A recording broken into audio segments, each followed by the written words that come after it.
1 minute. Please, sir. Sorry. Thank you, sir.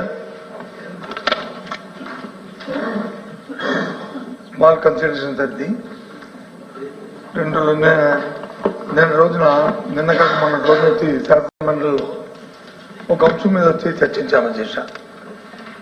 దాని మీద discussion వచ్చినప్పుడు గౌరవ ఎడ్యుకేషన్ మినిస్టర్ గారు వచ్చి ఒక అంటే ఛాలెంజ్ అయిన వాళ్ళు వాడకూడదు కానీ ఆయన వాళ్ళని కూడా వాడారు. అధ్యక్ష, మీరు వచ్చి ఏదైనా దానికి ఉన్న ప్రూఫ్లు చూపెట్టండి.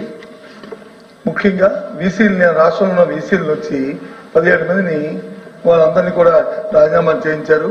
అది ఒకేసారి బలవంతంగా చేయించారు అనేది ఆ రోజు మేము మాట్లాడి అధ్యక్ష. దాని మీద వచ్చి వారు అన్నారు అవసరమైతే చూపెట్టారంటే మేము మాట్లాడిన మాటలనే మీ రికార్డులో తీసుకుని దాన్ని ఎంక్వైరీ చేయండి అని చెప్పి మేము మా పక్షం తరఫున అడిగాము అధ్యక్ష. అలాగే అదే చేస్తాము, ఏదో ఒక ప్రూఫ్ చూపెట్టండి, చూపెడితే వేస్తామన్నారు అధ్యక్ష. కాబట్టి మీ ద్వారా మంత్రి గారికి వచ్చి ఇగో ఇస్తున్నాం అధ్యక్ష. వాళ్ళు వీసీ ద్వారా కొంతమంది వీసీలు ఇచ్చిన రిజర్వేషన్ లెటర్లు, అందులో హైయర్ ఎడ్యుకేషన్ నుంచి మాకు ఓరల్ ఇన్స్ట్రక్షన్స్ ఇచ్చి మమ్మల్ని రాజీనామా చేయమని చెప్పారని చెప్పని వాటితో పాటు వీసీల ఆఫీసులకు వెళ్ళి ఏ విధంగా దౌర్జన్యపూరితమైన కార్యక్రమాలు చేస్తారో దానికి సంబంధించిన ఇవి కూడా వీడియోస్ కూడా మీకు ఇస్తున్నాం అధ్యక్ష. దీని మీద గౌరవ మేము ప్రభుత్వాన్ని ఎంక్వైరీ చేయమని చెప్పి మేము మా తాలూకా డిమాండ్ అధ్యక్ష.